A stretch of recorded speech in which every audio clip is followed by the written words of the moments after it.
అందరికీ నమస్కారం. బాగున్నారా? ఈరోజు పాలకూర చేయాలో చూపిస్తాము.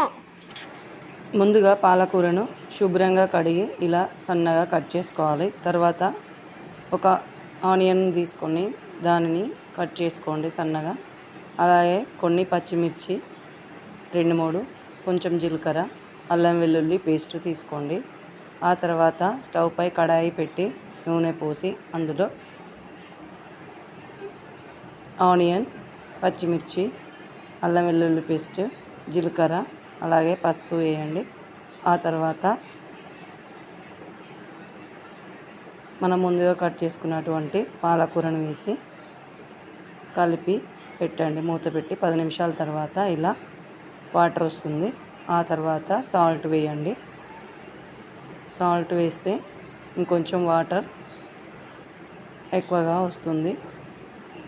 అదే వాటర్ తోటి కర్రీ ఉడుకుతుంది. సో 10 నిమిషాలు పెట్టండి. మళ్ళీ ఆ తర్వాత మీరు రుచికి సరిపడా కారం వేసుకొని ఇంకొక 5 నిమిషాలు అలా ఉండనివ్వండి. మధ్య మధ్యన కలుపుతూ ఉండండి, ఎందుకంటే అడగంటకుండా బాగుంటుంది. మీరు కొంచెం మసాలా కూడా ధనియాల పౌడర్ వేసినా కానీ చాలా బాగుంటుంది. Thank you for watching. Please subscribe.